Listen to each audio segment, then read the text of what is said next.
Hello दोस्तों, कैसे हैं आप लोग? आइए आज हम लोग इस वीडियो में देखते हैं झारखंड शैक्षणिक अनुसंधान एवं प्रशिक्षण परिषद रांची झारखंड प्रथम सार्वधिक परीक्षा है जो आप लोगों को नवंबर या दिसंबर में होगा एग्जाम। में भी दिसंबर में होगा। तो इसका ये है क्लास 10 का विषय है गणित। समय है 1.5 घंटा और पूर्णांक है 40 और सेट 1 है। ये बहुत इंपॉर्टेंट है। तो चलिए हम लोग आगे बढ़ते हैं। अगर दोस्तों आप लोग के पास किसी दूसरे क्लास का पीडीएफ होगा तो प्लीज़ आप लोग इस नंबर पे व्हाट्सअप कर सकते हैं। नंबर को एक बार नोट कर लीजिएगा। 83 40 350 656। इस पे आप लोग व्हाट्सअप कर दीजिएगा। तो चलिए आगे बढ़ते हैं।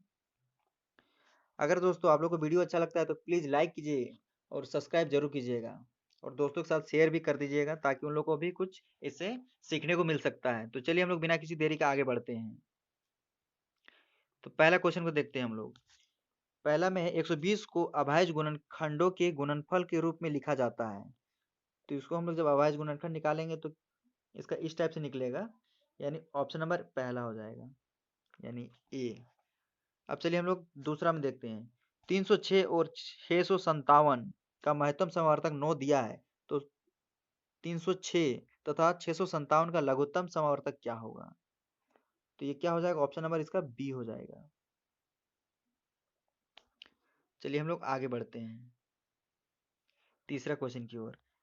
तो इसमें दिया है तीसरा में 15 और 25 का एचसीएफ। 15 और 25 का एचसीएफ कितना होगा? तो ए नंबर यानी 5 होगा। अब चलिए 4 में देखते हैं। एक प्राकृतिक संख्या का अभाज्य गुणनखंड उसके गुणनखंडों के क्रम को छोड़ते हुए डैश होता है, तो क्या होता है? तो अद्वितीय होता है। ऑप्शन नंबर दूसरा यानी बी होगा। अब चलिए आगे देखते हैं। पांचवा में द्विघात बहुपद होगा जिनके शून्यकों का योग √2 और गुणनफल 1/3 है, तो इसका हो जाएगा ऑप्शन नंबर आपका बी हो जाएगा।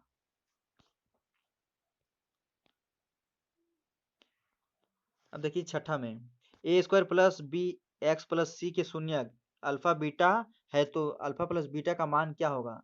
तो अल्फा प्लस बीटा का मान क्या होगा? -b/a हो जाएगा। Option number A. सातवां देखते हैं। किसी बहुपद px के लिए ग्राफ आकृति में दिया गया है, बहुपद के शून्यकों की संख्या क्या होगी? तो क्या हो जाएगी इसमें शून्यकों की संख्या? ऑप्शन नंबर ए हो जाएगी, यानी 0 होगा। अब चलिए हम लोग आगे देखते हैं इसको। समीकरण युग्म a1x plus b1y plus c1 बराबर 0 तथा a2x plus b2y plus c2 बराबर 0 में यदि a1/a2 बराबर b1/b2 बराबर नहीं है c1/c2, तो समीकरण युग्म का क्या होगा? तो समीकरण युग्म का क्या होगा? तो अनेक हल होगा, यानी ऑप्शन नंबर बी। अब चलिए हम लोग 9 नंबर को देखते हैं। समीकरण युग्म 2x - 3y बराबर 0 तथा 3x प्लस 4y प्लस 20 बराबर 0 द्वारा निरूपित सरल रेखाएं। तो इसका सरल रेखा कैसा होगा? तो क्या करेगा इसका सरल रेखा? यानी प्रतिच्छेद करेगी। Option number B. चलिए आगे देखते हैं।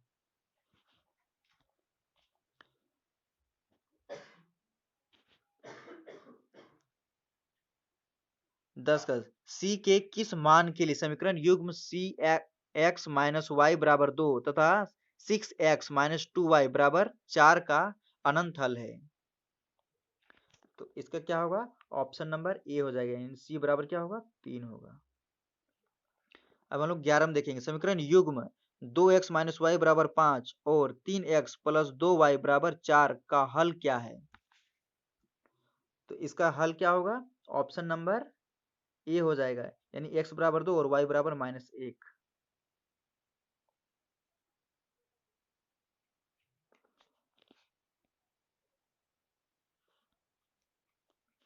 12 में, वह रैखिक समीकरण युग्म जिसका कोई हल नहीं होता है क्या कहलाता है? तो ये असंगत कहलाता है। Option number B. 13 का समीकरण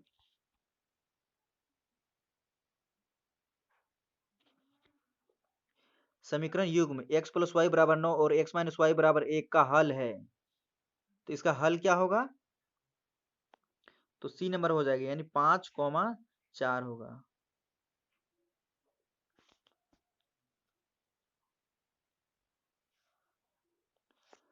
14 नंबर, निम्नलिखित में से कौन सा द्विघात समीकरण है?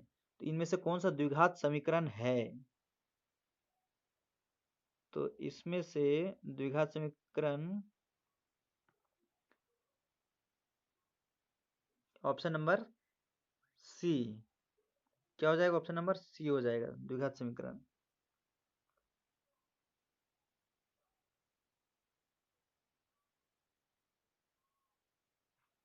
और देखिए द्विघात समीकरण इसमें डी भी है, आप लोग इसको सॉल्व कीजिएगा तो इसका दोनों ऑप्शन सही है। तो चलिए आगे बढ़ते हैं। 15 का, यदि विविधकर डी बड़ा है जीरो से डी बड़ा है तो मूल होंगे, तो उसका मूल क्या होगा? तो वास्तविक और भिन्न होगा, यानी ऑप्शन नंबर पहला। अब हम लोग 16 में आते हैं। द्विघात समीकरण x square plus x minus 1 बराबर 0 के मूलों की प्रकृति है, तो क्या है? वास्तविक तथा असमान, ऑप्शन नंबर बी।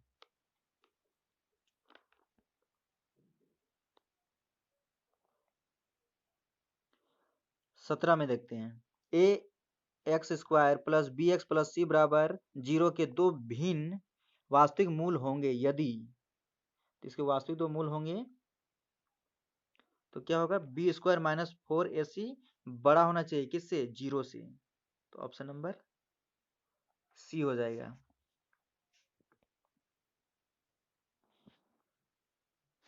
18 का देखिए, द्विघात समीकरण x square minus x plus 3 बराबर 0 का विविधकर क्या होगा? तो इसका विविधकर हो जाएगा आपका ऑप्शन नंबर डी, -11। और 19 में आते हैं, यदि द्विघात समीकरण x square minus 4x plus के बराबर 0 का मूल समान हो तो के का मान ज्ञात करें। तो इसमें के का मान ज्ञात करना है, तो के का मान होगा ऑप्शन नंबर ए, यानी 4 होगा।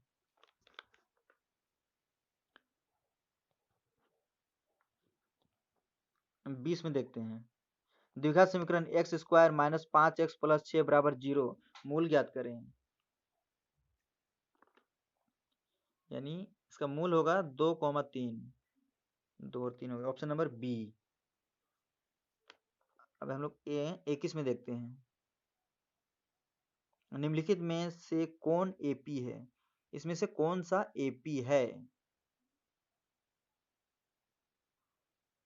तो सबका इसमें है, आप लोग अंतर करके देख लीजिएगा, ठीक है? तो अंतर जिसका सेम आएगा वही एपी में है, ऑप्शन नंबर हो जाएगा आपका बी।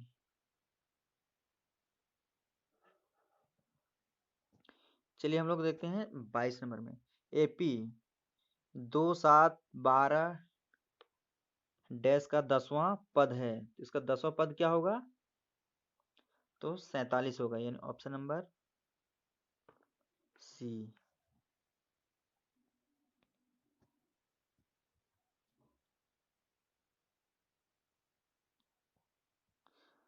23 में देखते हैं, दो अंकों वाली कितनी संख्याएं 3 से विभाजित है?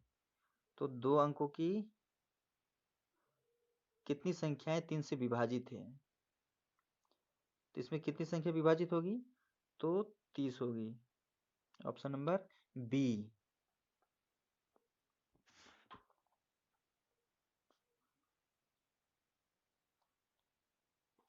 24 में देखते हैं, 0 और 50 के बीच की विषम संख्याओं का योग, तो 0 और 50 के बीच की विषम संख्याओं का योग कितना होगा? 550 होगा, ऑप्शन नंबर बी। अब 25 में देखते हैं, सभी वृत्त होते हैं, तो सभी वृत्त क्या होंगे? पहला है सर्वांगसम, दूसरा है समरूप, तीसरा है समपाती और चौथा है इनमें से कोई नहीं। तो क्या होगा? समरूप होगा, ऑप्शन नंबर बी।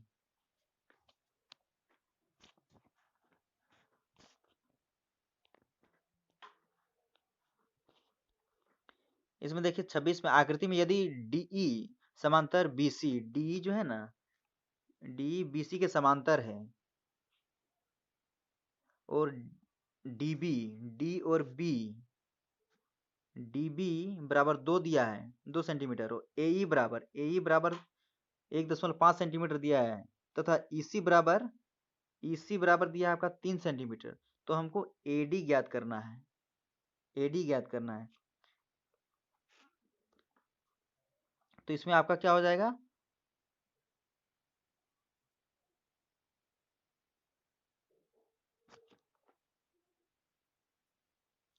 डीबी, तो इस ऑप्शन नंबर आपका हो जाएगा डी, यानी 1 सेंटीमीटर।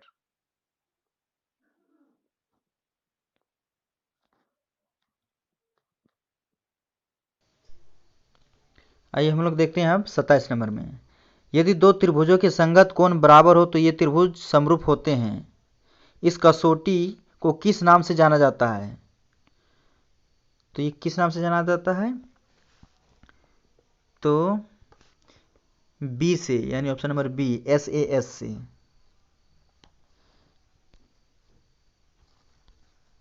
अट्ठाईस को देखते हैं, त्रिभुज ABC तथा त्रिभुज PQR के लिए कौन सा कथन सत्य है? इसमें कौन सा कथन सत्य है?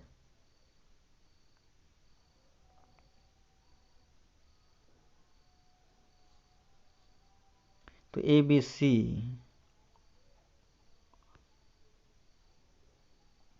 PQR,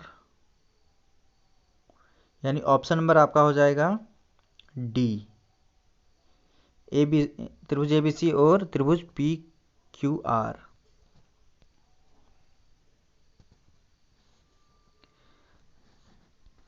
आइए हम लोग देखते हैं 29 को, यदि दो समरूप त्रिभुजों के संगत भुजा का अनुपात 4:3 हो तो उनके क्षेत्रफल का अनुपात?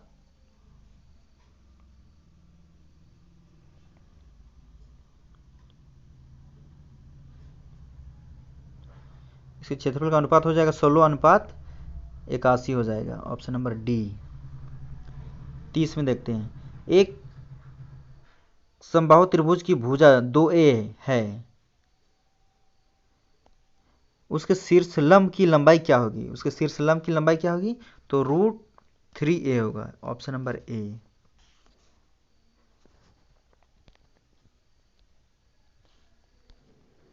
इकतीस में देखते हैं, त्रिभुज ABC में AB बराबर 6√3 सेंटीमीटर, AC बराबर 12 सेंटीमीटर तथा BC बराबर 6 सेंटीमीटर है, तो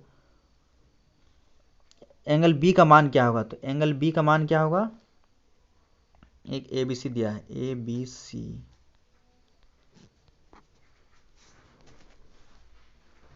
6√3, AC दिया है 12, BC दिया है 6, तो रूट मतलब एंगल B का मान क्या होगा? तो एंगल B का मान हो जाएगा आपका 60 डिग्री, ऑप्शन नंबर बी। 32 में देखिए, सॉरी 60 नहीं, 90 डिग्री हो जाएगा, सॉरी ये नहीं होगा, इसका 90 डिग्री हो जाएगा।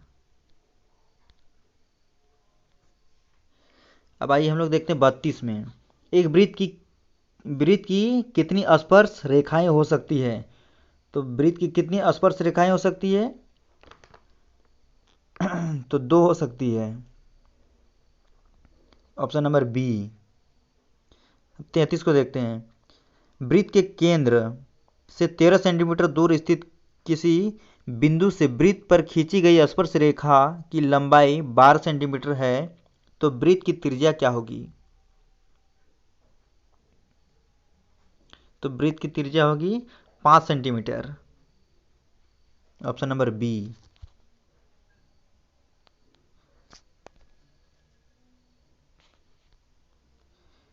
तो 34 नंबर में देखिए, एक बिंदु Q से एक वृत्त पर स्पर्श रेखा की लंबाई 24 सेंटीमीटर तथा Q की केंद्र से दूरी 25 सेंटीमीटर है।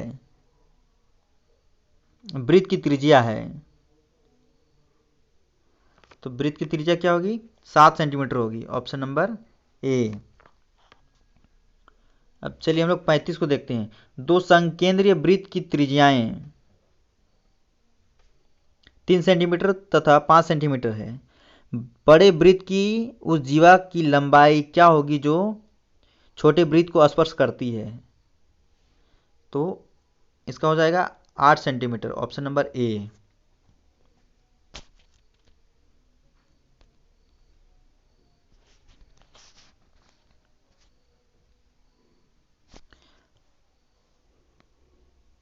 अब चलती 36 में, थीटा केंद्रीय कोण और आर त्रिज्या वाले रेखाखंड का क्षेत्रफल। तो इसका क्या होगा? पाई आर स्क्वायर थीटा बटा 360, ऑप्शन नंबर बी हो जाएगा। 37 के, वृत्त की सबसे बड़ी जीवा को क्या कहते हैं? वृत्त की सबसे बड़ी जीवा को क्या कहते हैं? तो व्यास कहते हैं, ऑप्शन नंबर सी। अब 38 में, आर त्रिज्या वाले वृत्त के उस चाप की लंबाई क्या होगी जो केंद्र पर थीटा कोण अंतरित करती है? तो 2 pi r theta by 360 degree, option number C हो जाएगा।